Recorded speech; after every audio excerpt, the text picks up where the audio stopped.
Hace aproximadamente 6 años yo estaba realizando mis prácticas profesionales, pero el lugar donde las realizaba quedaba algo lejos de casa, por lo cual me tenía que levantar muy temprano, cerca de las 4:10 de la madrugada. Un día al levantarme escuché como si escudriñaran en la basura. Esto era en casa de mis papás. La ventana de mi cuarto daba hacia la calle. No le tomé mucha importancia al sonido, ya que solo pensé que eran los perros. Cuando ya estoy arreglado y listo para salir, escuché que aún estaban moviendo el barril de la basura. Pensé lo mismo, que los perros aún estaban ahí. Mi sorpresa fue que al salir de la casa, miré al perro de mis papás asustado en un rincón, y aún se escuchaba que movían la basura. Cuando volteo, veo la figura de un niño de aproximadamente 5 o 6 años, metido de medio cuerpo en el barril, y miré que el perro le tenía miedo. Cuando decido acercarme, moví una reja, la cual hizo ruido, y esta criatura dejó de moverse. Al momento de acercarme más, se levanta, y entonces vi claramente a un niño con la cabecita en forma triangular, con unos ojos muy grandes y totalmente negros.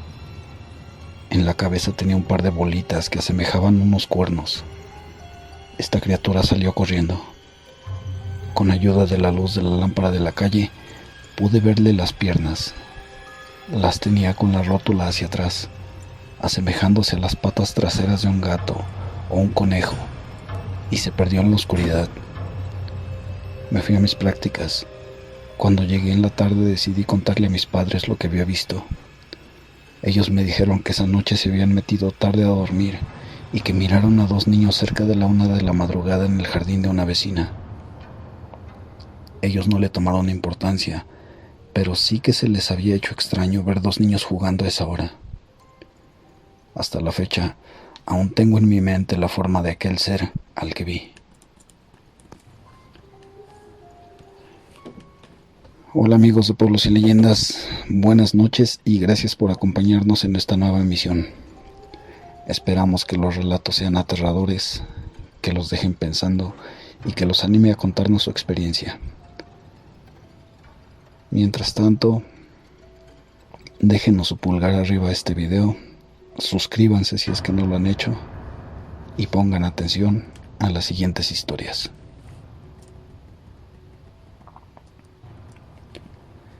Hace algunos ayeres, 10 años aproximadamente, fui de fiesta con mi hermano mayor que me lleva 12 años. Nos pusimos una buena fiesta. Total, que a él se le pasó la mano con el alcohol y después de eso se puso a llorar porque extrañaba a su mejor amigo. Este joven ya había fallecido. Entonces mi hermano me pidió que fuéramos a verlo al panteón. Eran como las 2 de la madrugada. Accedí porque lo vi muy mal. Ya en otra ocasión habíamos entrado al panteón, pero no sucedió nada.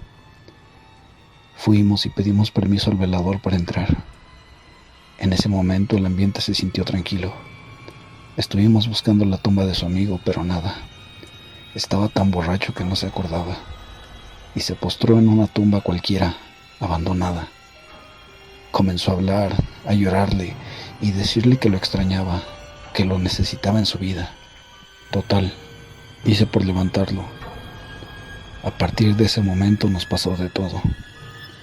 Nos golpearon, me robaron el celular y la chamarra, peleó con su esposa.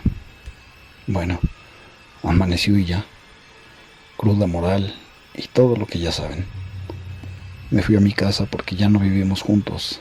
Él ya estaba casado. Así que llegué, me bañé y me preparé de cenar.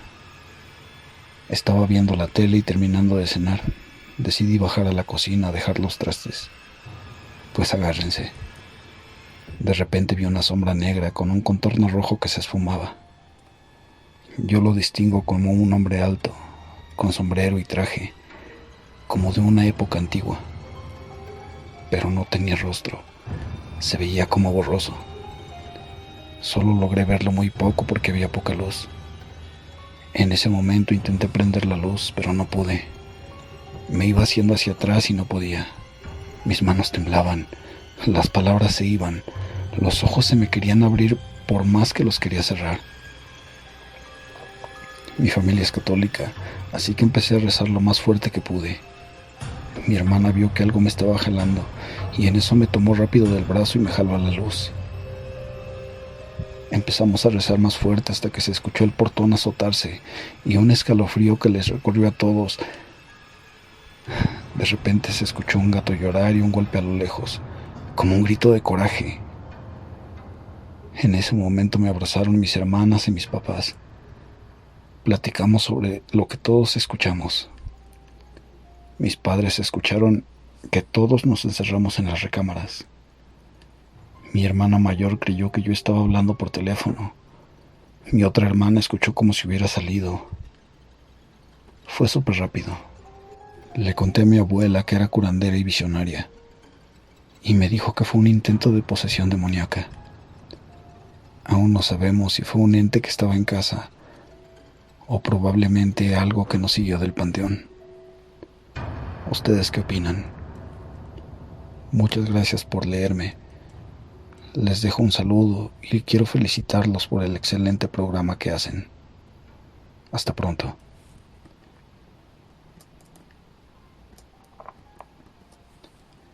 En el año 2016 yo vivía en la casa de la madre de la pareja de mi mamá. Según mi mamá, ellos creían en cosas diabólicas, e incluso los anteriores dueños estaban metidos en eso. Me contó que antes hacían rituales y demás cosas en esa casa. Por las noches, yo siempre veía una sombra parada frente a mi cama.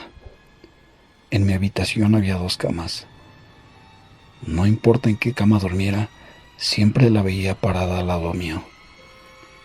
Era como un señor delgado y alto con sombrero. Cuando quería dormir por las tardes, si dejaba la mano sobre el borde de la cama, entraba en una parálisis de sueño y veía como una mano negra me agarraba de la mano. Era demasiado real. Cuando despertaba sentía el contacto todavía. Así me sucedió 2 veces y desde entonces no puedo dormir con la mano cerca del borde de la cama. Luego, una noche de mucho calor, yo pensé en abrir la ventana. Como tenía mosquitero, pensé que no habría problema. Al correr la ventana, vi una sombra de ojos rojos mirándome desde afuera. Primero quedé petrificada del miedo y rápidamente cerré la ventana. Pero es la fecha que no puedo sacarme esa imagen de la cabeza. Me pasaron muchos más acontecimientos en ese lugar, como escuchar ruidos de platos o de sillas moverse estando sola, voces o la sensación de estar siendo observada siempre. Hasta mi hermano menor, que tiene 6 años, le sucedió de levantarse noches seguidas en la madrugada e irse corriendo de la pieza porque decía que venía una niña a molestarlo.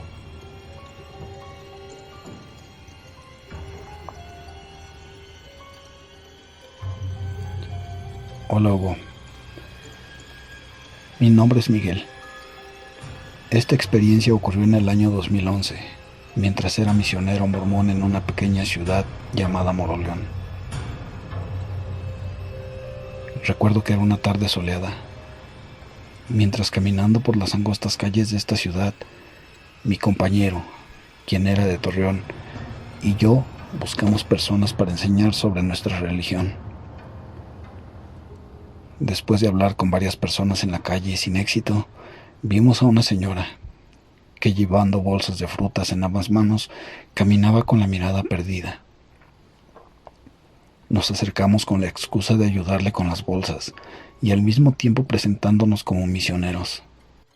Se mostró interesada en escuchar más de nosotros y agendamos una cita para el día siguiente.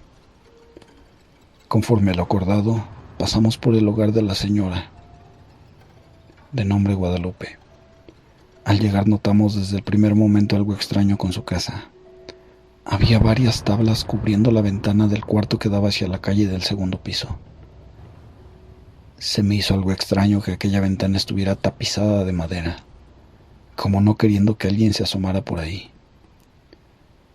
En fin, entramos a la casa y nos recibieron la señora Guadalupe y 2 de sus hijas. Explicamos cuál era el propósito de nuestra visita. Compartimos con la familia unos pasajes de la Biblia y del otro libro que utilizamos en nuestra religión, llamado el Libro de Mormón.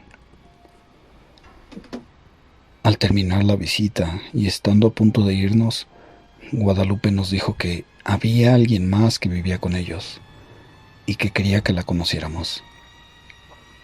Mi compañero preguntó: ¿es otra de sus hijas? Guadalupe nos dijo con voz temblorosa: desde hace años, 25 para ser exactos, está allá arriba. No tiene contacto con otras personas que no sean de la familia. Con otras personas es muy violenta, pero quiero saber si ustedes nos pueden ayudar. Le dijimos que sí, pero que queríamos saber más sobre esta persona. Guadalupe nos dijo que la razón por la que había aceptado nuestra visita era para ver si podíamos ayudar a quien estaba encerrada. Nos comentó que era su hija, que de repente empezó a actuar muy extraño. La encontraba afuera en la madrugada, en posiciones fetales, viendo hacia la oscuridad. A las personas que iban de visita las atacaba como un animal salvaje, y que incluso actuaba como si fuera uno, yendo y viniendo dentro de la casa en 4 patas. Nos dijo que una vez había empujado a otra de sus hijas con una fuerza sobrehumana. Habían decidido entonces encerrarla en un cuarto en obra negra, abriéndolo solo para darle de comer e intentar limpiarla de vez en cuando. Ahora tenía sentido por qué habían puesto madera en la ventana de aquel cuarto que vimos al entrar. Le dijimos que nos llevara al cuarto de su hija para darle algo que en nuestra religión se conoce como bendición. Esta se hace al ponerle las manos sobre la cabeza y decirle algunas palabras para la recuperación del mal que se adolezca. Guadalupe nos guió a través de unas escaleras de piedra y a la entrada del cuarto. Enseguida, sin haber entrado, un escalofrío recorrió mi espalda y algo me decía que esto no había sido buena idea.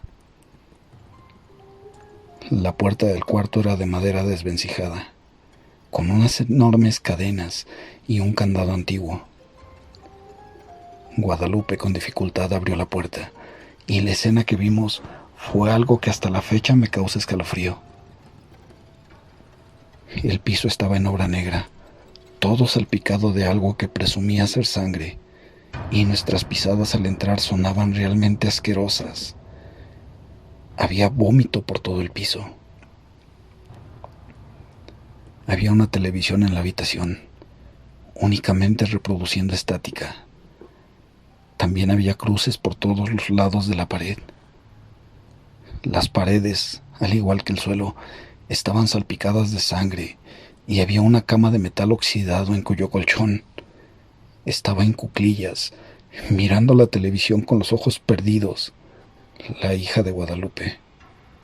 Parecía que la joven no se había inmutado de nuestra presencia, porque no decía nada.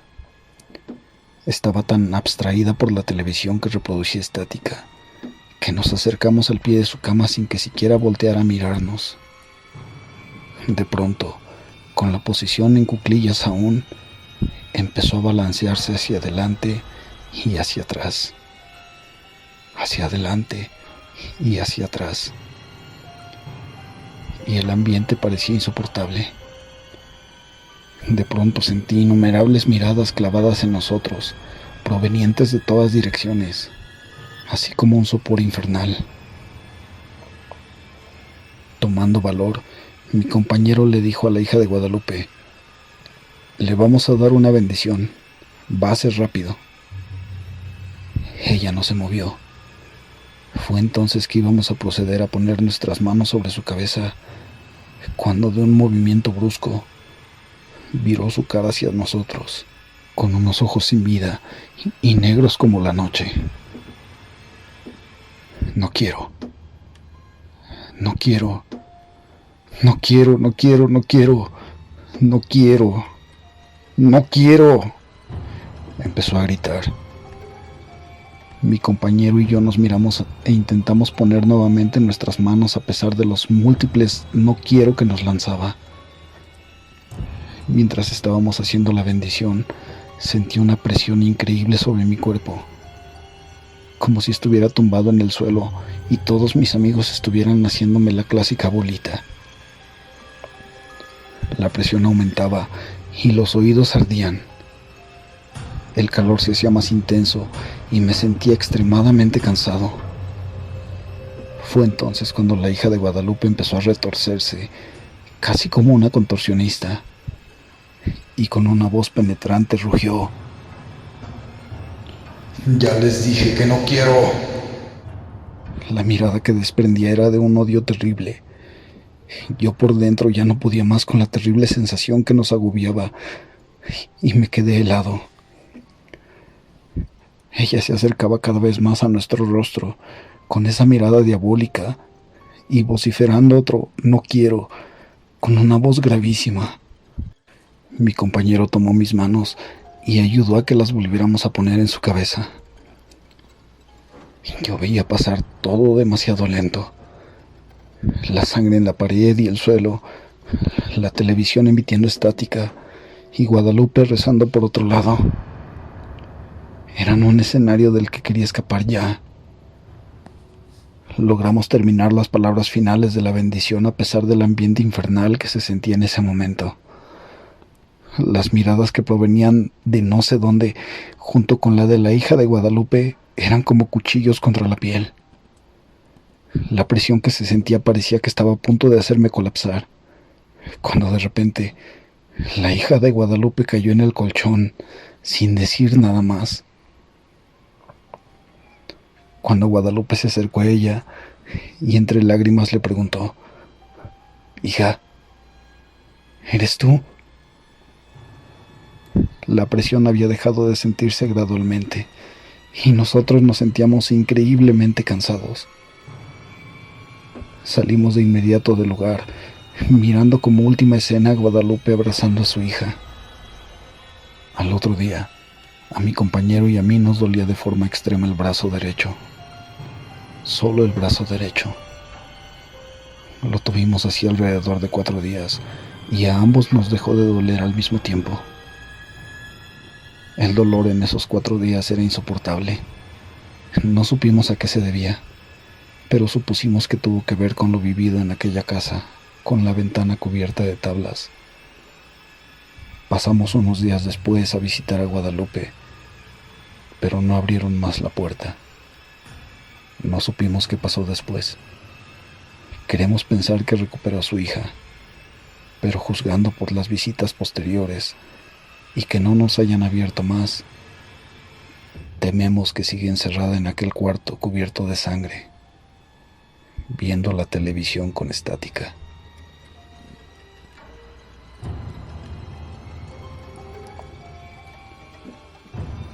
Yo nunca he escuchado el lamento de la Llorona. Siempre he tenido curiosidad de oír ese llanto y corroborar si en verdad provoca un miedo increíble, como dice quienes la han escuchado. Hace años falleció un primo con el cual platicaba mucho sobre fantasmas y cosas que provocan miedo.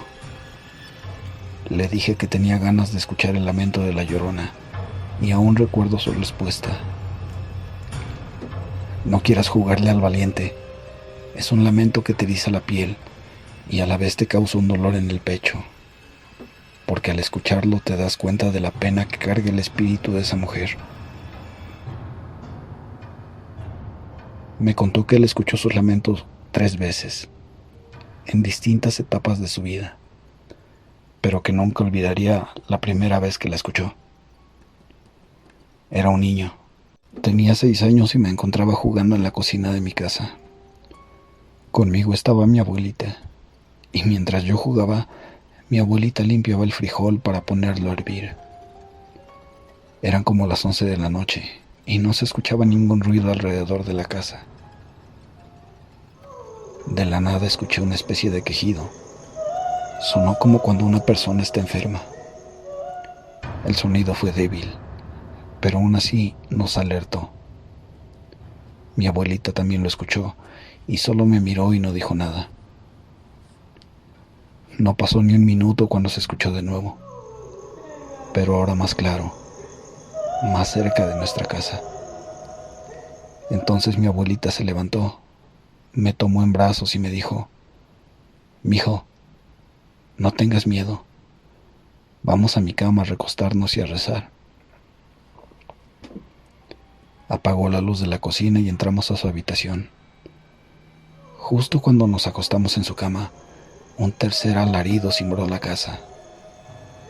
El techo pareció vibrar y todos los perros de la cuadra comenzaron a ladrar. En el patio de la casa teníamos un árbol de mandarinas y podíamos escuchar sus movimientos bruscos, como si quisieran arrancarlo de tajo. Mi abuelita rezaba un Padre Nuestro mientras yo la abrazaba con todas mis fuerzas.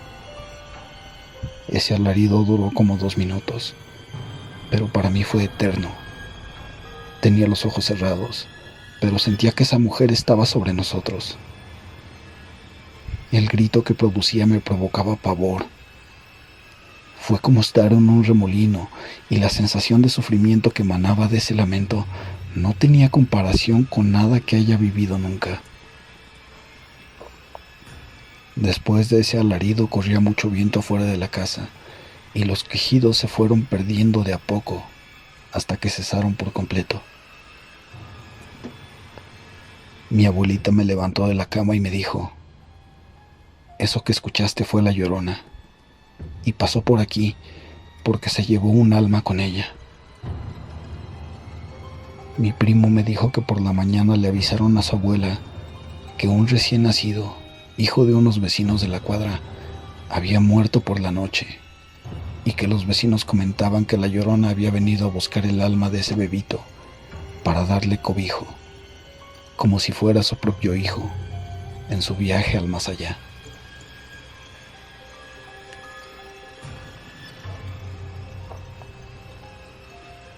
En 1923 había un pequeño pueblo, con un poco más de 130 habitantes. Entre ellos, una anciana de extraña actitud y misteriosa personalidad. Reservada. Su cabellera era cana, y gracias a eso se ganó el apodo de bruja. No se sabía nada de ella. Decían que fue una de las primeras personas en habitar el pueblo.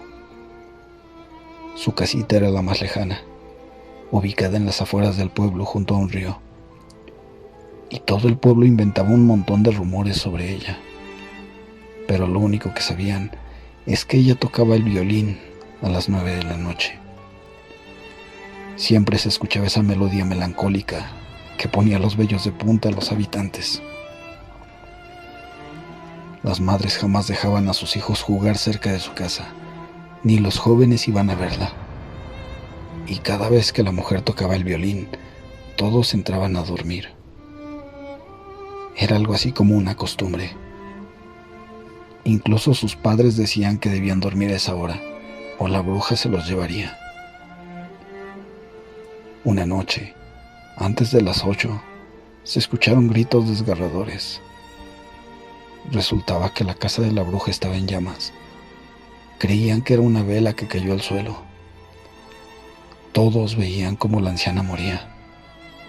Nadie fue a ayudarla, hasta que llegaron los policías, que solo encontraron sus restos y los enterraron en lo que quedaba del jardín de la casa. Después de todo, a nadie le importaba y dieron el caso por cerrado. Esa noche todos estaban tranquilos, pese a lo sucedido. A punto de dormir, un escalofrío colectivo recorrió el pueblo. A las 9 de la noche se escuchó el violín que tocaba esa mujer, que se suponía estaba muerta, haciendo que todos entraran en pánico y se encerraran en sus casas. Los habitantes pensaban que la bruja había vuelto para atormentar a todos. A partir de esa noche, el violín se escuchó cada día, siempre a la misma hora. Cuando el violín no sonaba, uno de los niños desaparecía. El primero fue el hijo del herrero. En 1928 ya no había niños, a excepción de uno, yo, el más joven.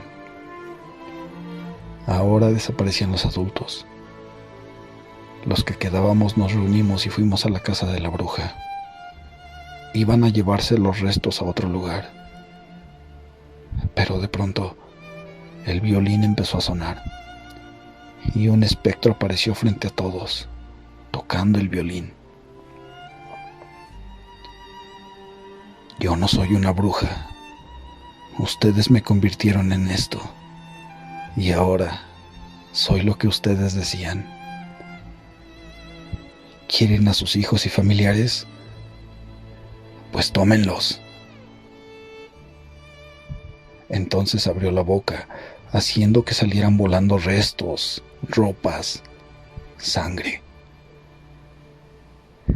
Días después le confesé a mi madre que fui yo quien mató a la bruja, pero mi madre me dijo que lo conservara como un secreto. Y así fueron desapareciendo todos. Solo quedo yo. Y sé que la tortura que vivo ahora me la merezco, que ahora moriré, ya que son más de las 9 de la noche y no he escuchado el violín.